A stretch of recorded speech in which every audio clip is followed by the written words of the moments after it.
नमस्कार दोस्तों। हम लोग इकोनॉमी का टेस्ट सॉल्व करने जा रहे हैं, जिसके अंतर्गत हम लोग जो भी प्रश्न होंगे उनका अच्छे से विश्लेषण करते हुए इनका अध्ययन करेंगे। और जहाँ पर भी आप लोगों की कोई भी डाउट होगी उसको कमेंट करके भी आप लोग पूछ सकते हैं। ठीक है, देखते हैं पहला क्वेश्चन क्या कह रहा है। निम्नलिखित में से कौन से उच्च शक्ति मुद्रा के घटक हैं? ठीक है, अब हम उच्च शक्ति मुद्रा का घटक क्या है उसको जानने के लिए पहले ये जान लेते हैं कि उच्च शक्ति मुद्रा आखिर क्या होती है। तो उच्च शक्ति मुद्रा के बारे में हमें जानने के लिए ये जान लीजिए कि वर्तमान संदर्भ में मुद्रा की जो सप्लाई है, ठीक है, मनी सप्लाई जो है उसी का आधार ही क्या है, उच्च शक्ति मुद्रा है।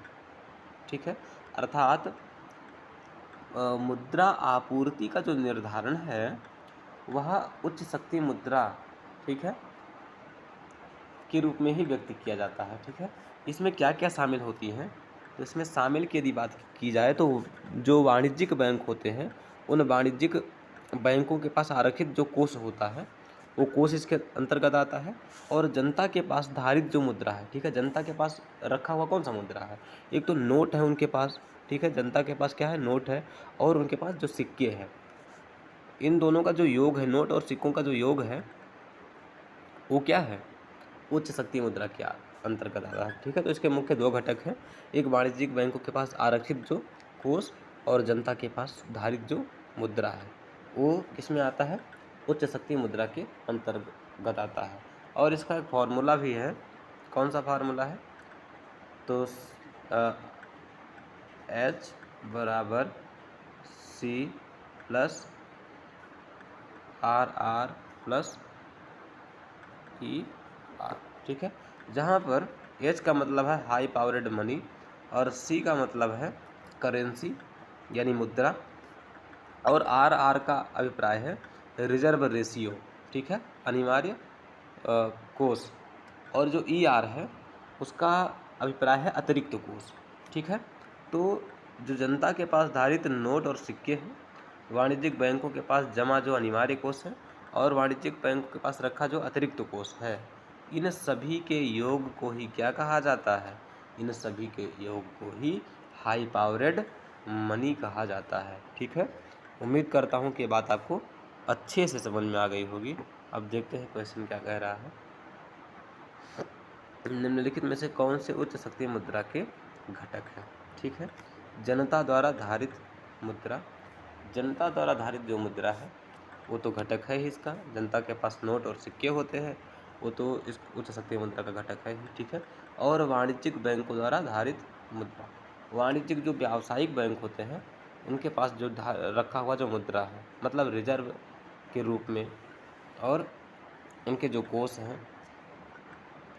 वो सब क्या है, उच्च शक्ति मुद्रा के घटक हैं। भारतीय रिजर्व बैंक द्वारा धारित विदेशी मुद्रा भंडार, देखिए जो भारतीय रिजर्व बैंक के पास धारित जो विदेशी मुद्रा भंडार है वह इसका घटक नहीं है, क्योंकि वो तो विदेशी मुद्रा है, तो ये उच्च शक्ति मुद्रा का घटक कैसे हो सकता है। ठीक है, इसलिए गलत हो जाता है, हमारा 1 और 2 सही होगा, ये ऑप्शन राइट आंसर है।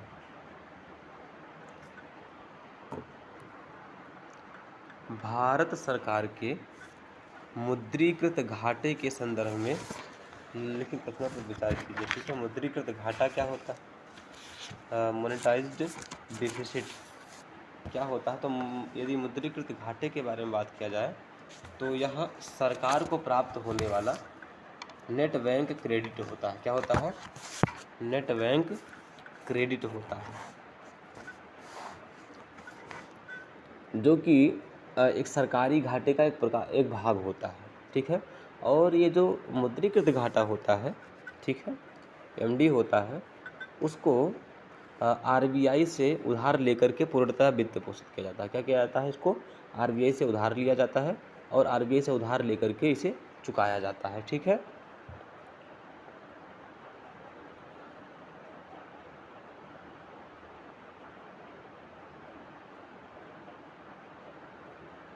अब देखिए, ये जो आरबीआई से उधार लिया जाता है वो दो प्रकार से लिया जा सकता है, ठीक है। एक तो अल्पकालिक लिया जा सकता है और दूसरा दीर्घकालिक लिया जा सकता है, ठीक है। जब अल्पकालिक लिया जाएगा तो ट्रेजरी बिल पर लिया जाएगा, और जब दीर्घकालिक लिया जाएगा तो दिनांकित प्रतिभूतियों पर लिया जाएगा, ठीक है।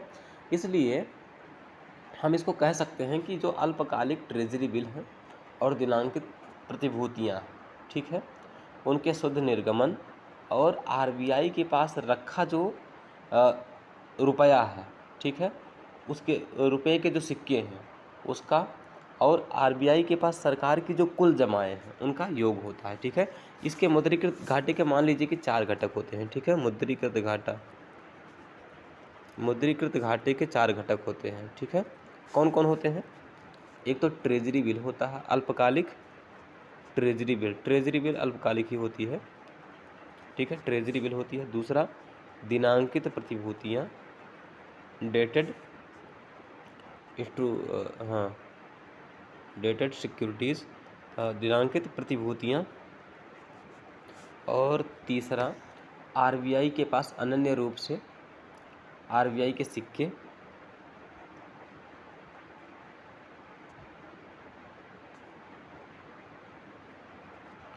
और सरकार की कुल जमा, ठीक है।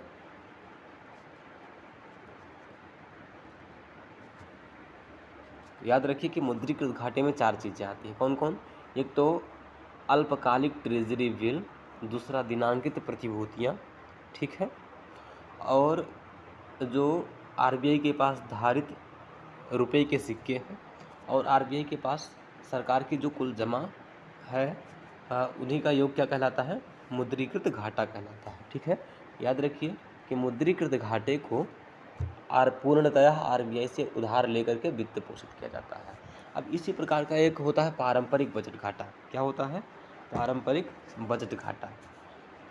वह पारंपरिक ये जो मुद्रीकृत घाटा है वो पारंपरिक बजट घाटे से भिन्न होता है। कैसे भिन्न होता है?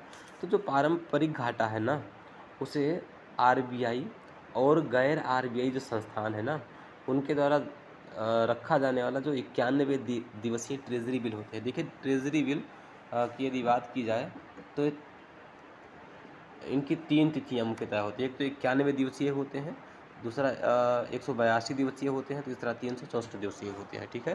तो पारंपरिक बजट घाटा जो होता है उसमें आरबीआई और गैर आरबीआई जो संस्थान हैं उनके द्वारा धारित जो 91 दिवसीय ट्रेजरी बिल होते हैं वो शामिल होते हैं। किंतु जो मुद्रीकृत घाटा होता है उस मुद्रीकृत घाटे में केवल आरबीआई द्वारा ही धारित जो 91 मतलब अल्पकालिक जो ट्रेजरी बिल है वही शामिल होता है। अल्पकालिक मतलब जो कम दिवसीय होता है, ठीक है। ये तो एक तरीके से भिन्न हो गया। दूसरा, पारंपरिक बजट घाटे में जो पारंपरिक बजट घाटा होता है उसमें केवल अल्पकालिक स्रोत ही शामिल होते हैं, ठीक है। पारंपरिक बजट घाटे में क्या होते हैं? वित्त के केवल अल्पकालिक स्रोत ही शामिल होते हैं। और जो मुद्रीकृत घाटा होता है उसमें दीर्घकालिक प्रतिभूतियाँ यानी दिनांकित प्रतिभूतियाँ भी क्या होती हैं? शामिल होती हैं। याद रखिए, हमने आपको बताया कि जो मुद्रीकृत घाटा है वह पारंपरिक बजट घाटे से 2 तरह से भिन्न होता है। कैसे? एक तो जो मुद्रीकृत घाटा होता है उसमें केवल आरबीआई द्वारा धारित जो अल्पकालिक ट्रेजरी बिल हैं वही शामिल होते हैं, किंतु पारंपरिक बजट घाटे में आरबीआई के द्वारा और गैर आरबीआई जो संस्थान हैं उनके द्वारा धारित जो 91 दिवसीय ट्रेजरी बिल है वो शामिल होती है, ठीक है।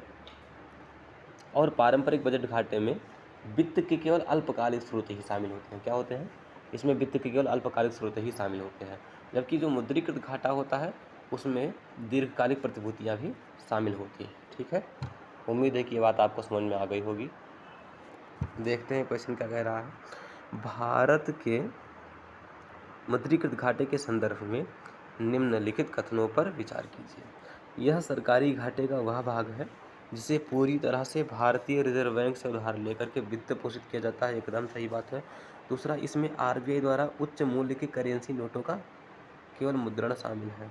इसमें आरबीआई द्वारा उच्च मूल्य के करेंसी नोटों का केवल मुद्रण शामिल है, ठीक है। ये गलत हो जाता है। हमने आपको बताया कि इसमें क्या क्या शामिल है।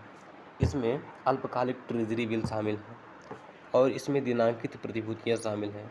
इसमें आरबीआई के पास रखे जो रुपए के कुल सिक्के हैं वो शामिल हैं, सरकार की कुल जमाएँ शामिल है। ठीक है, इसलिए दूसरा वाला यहाँ पर गलत हो जाता है। तो हमारा ऑप्शन कौन सा सही होगा? ये ऑप्शन सही होगा।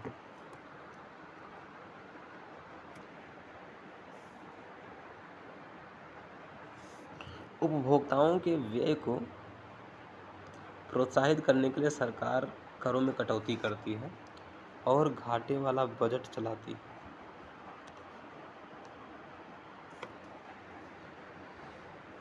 हालांकि उपभोक्ता अधिक व्यय करने के बजाय बचत में वृद्धि करके इसकी प्रतिक्रिया देते हैं, और उपभोक्ताओं का अग्रदर्शी दृष्टिकोण इस तथ्य पर आधारित होता है कि सरकार की बढ़ी हुई उधारियों का भुगतान भविष्य में करों के द्वारा किया जाएगा। अर्थव्यवस्था पर इसका ठीक वैसा ही प्रभाव पड़ेगा जैसा कि आज सरकार द्वारा उधार लिए जाने का पता है। ठीक है, उपर्युक्त परिच्छेद में निम्नलिखित में से किसका सर्वश्रेष्ठ वर्णन किया जा रहा है? ठीक है, ये रिकार्डो की समतुल्यता के सिद्धांत का वर्णन किया जा रहा है। ये ज़्यादा इम्पोर्टेंट ऐसे नहीं है, पूछा नहीं जाएगा। ठीक है, हो सकता है पूछ लिया जाए, कुछ कहा भी नहीं जा सकता है, लेकिन अधिक इम्पोर्टेंट नहीं लग रहा है।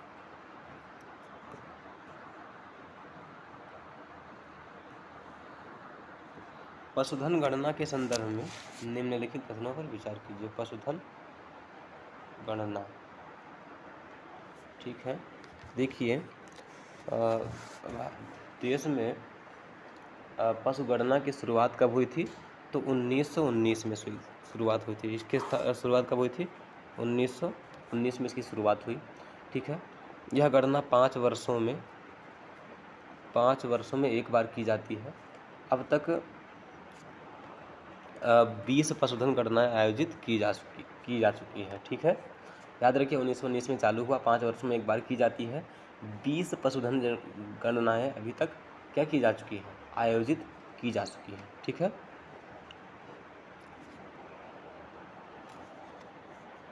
इसमें क्या होता है कि देश के जो ग्रामीण और शहरी क्षेत्र है ना, उन क्षेत्रों में प्राथमिक कार्यकर्ताओं के द्वारा घर घर जा कर के गणना की जाती है, और प्रत्येक घर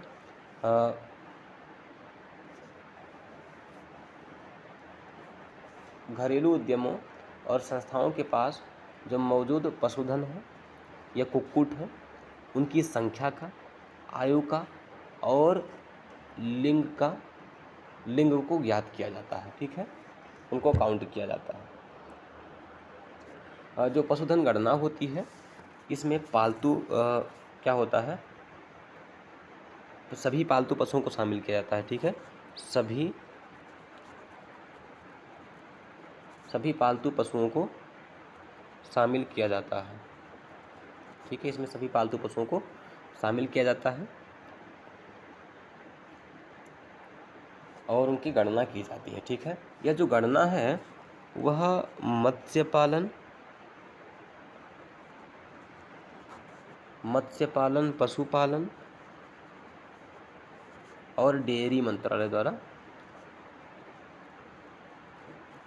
ठीक है, डेयरी मंत्रालय द्वारा सभी राज्य सरकारों एवं केंद्र शासित प्रदेशों के प्रशासन की भागीदारी के साथ आयोजित की जाती है। ठीक है, मतलब मुख्यतः तो मत्स्य पालन और पशुपालन और डेयरी मंत्रालय की तरफ से आयोजित की जाती है, किंतु उसमें राज्य सरकारों की भी क्या ले ली जाती है? सहायता ले ली जाती है। ठीक है, राज्य सरकारों की भी इसमें भागीदारी रहती है। चलिए देखते हैं क्या कह रहा है। देश में पशुधन गणना वर्ष 1920 से प्रत्येक 5 वर्ष में एक बार की जा रही है। इसमें सभी पालतू पशुओं और उनकी गणना हेड काउंट को शामिल किया गया है, एकदम सही बात है। इससे सांख्यिकी और कार्यक्रम कार्यान्वयन मंत्रालय द्वारा संचालित किया जाता है। ठीक है, ये गलत ऑप्शन है, क्योंकि इसको हमने आपको बताया मत्स्य पालन, पशुपालन और डेयरी मंत्रालय के द्वारा से आयोजित किया जाता है। ठीक है, इससे मत्स्य पालन, पशुपालन और डेयरी मंत्रालय के द्वारा आयोजित किया जाता है, इसलिए तीसरा गलत हो जाता है। बी ऑप्शन हमारा सही है।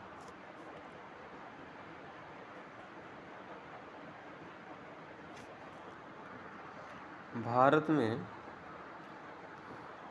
कुल स्थापित क्षमता में ऊर्जा के निम्नलिखित नवीकरणीय स्रोतों को उनके योगदान में बढ़ते हुए क्रम में व्यवस्थित कीजिए। ठीक है। देखिए जो हमारे यहाँ पवन ऊर्जा है, पवन ऊर्जा वह 39.44 गीगावाट है। ठीक है, पवन ऊर्जा। और सौर ऊर्जा क्या है, 41.09 गीगावाट है। और जैव ऊर्जा जो है 10.34 गीगावाट है। ठीक है, जैव ऊर्जा क्या है, कम है। और सौर ऊर्जा क्या है, सर्वाधिक है। और पवन ऊर्जा क्या है, दूसरे स्थान पर है। ठीक है, तो 1, 2, 3 इसी क्रम में क्या है हमारा सही ऑप्शन है।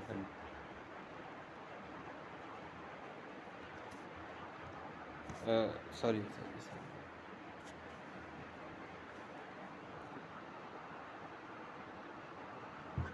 सौर ऊर्जा जो है, सौर ऊर्जा 41 गीगावाट है, पवन ऊर्जा 39 गीगावाट और जैव ऊर्जा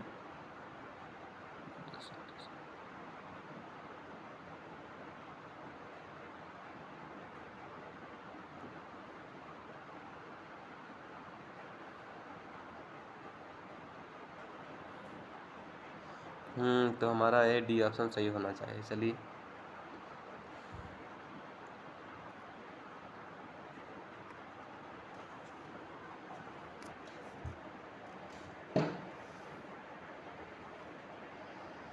उन्नीस सौ 50 से 1960 के दौरान कृषि क्षेत्र के संदर्भ में निम्नलिखित कथनों पर विचार कीजिए।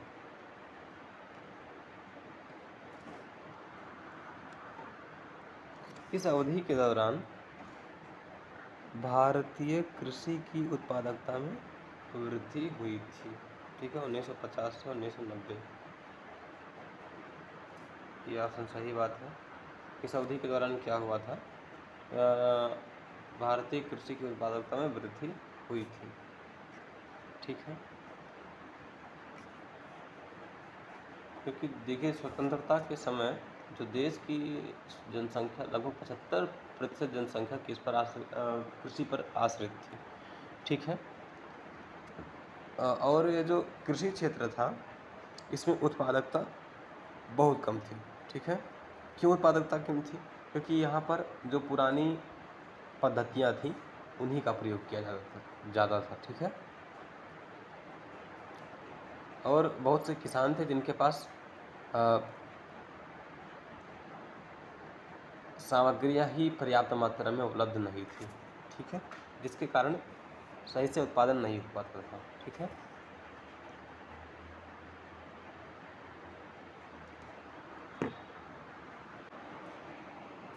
आगे चलकर क्या होता है कि जो औपनिवेशिक काल था उसने किसानों का बहुत ज़्यादा शोषण किया था।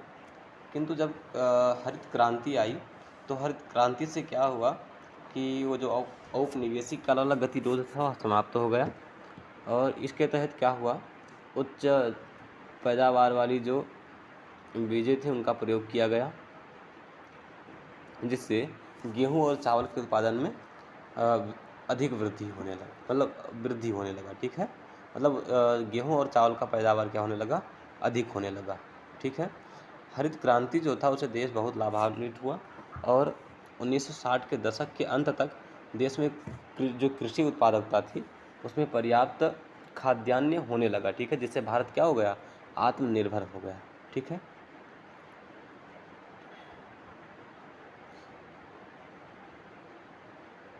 तो हम ये कह सकते हैं कि 1950 से 1960 के दौरान जो कृषि क्षेत्र है उसमें क्या हुआ था, कृषि उत्पादकता में वृद्धि हुई थी। ठीक है, कृषि द्वारा योगदान दिए जाने वाले सकल घरेलू उत्पाद के अनुपात में उल्लेखनीय वृद्धि हुई थी। कृषि द्वारा योगदान किए जाने वाले सकल घरेलू उत्पाद के अनुपात में उल्लेखनीय वृद्धि हुई थी। ठीक है, ऐसा नहीं कह सकते हैं, सकल घरेलू उत्पाद में से ज़्यादा वृद्धि नहीं हुई थी। कृषि क्षेत्र में कार्यरत या कृषि पर निर्भर जनसंख्या के अनुपात में उल्लेखनीय गिरावट आई थी।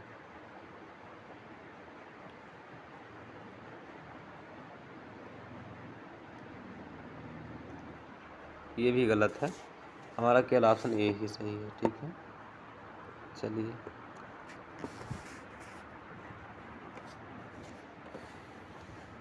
लागत जनित मुद्रास्फीति के संदर्भ में निम्नलिखित कथनों पर विचार कीजिए। लागत जनित मुद्रास्फीति क्या होती है? पहली बात, मुद्रास्फीति किसे कहते हैं ये जान लीजिए। ठीक है, मुद्रास्फीति का अर्थ है महंगाई से। ठीक है, महंगाई को ही क्या कहते हैं? मुद्रास्फीति कहते हैं। ठीक है, मुद्रास्फीति वैसे दो प्रकार की होती है, एक तो मांग जनित मुद्रास्फीति होती है, दूसरा लागत जनित मुद्रास्फीति होती है। ठीक है, मांग जनित मुद्रास्फीति जो होती है वो क्या होती है? तो मांग जब क्या होता है कि वस्तुओं की मांग अधिक हो जाए। ठीक है, वस्तुओं की मांग अधिक हो जाए और उस मांग के बढ़ने से वस्तुओं की कीमतों में भी वृद्धि हो जाए।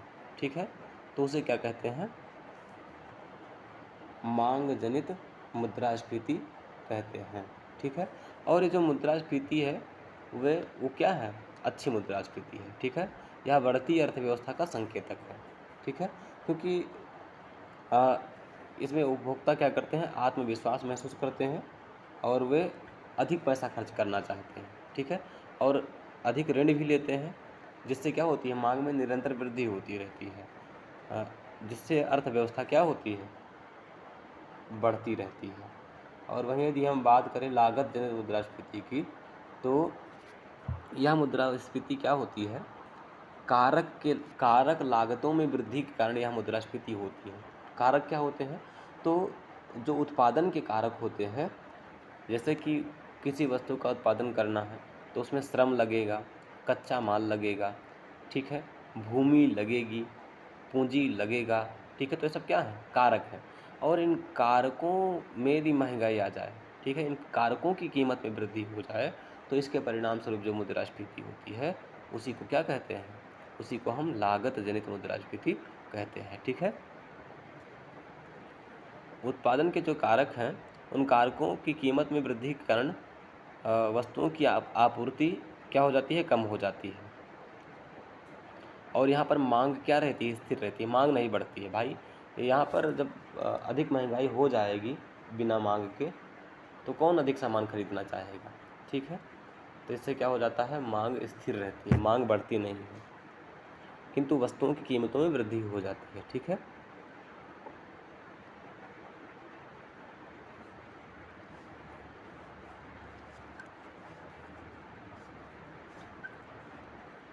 और ये जो मुद्रास्फीति है ये ऐसा नहीं है कि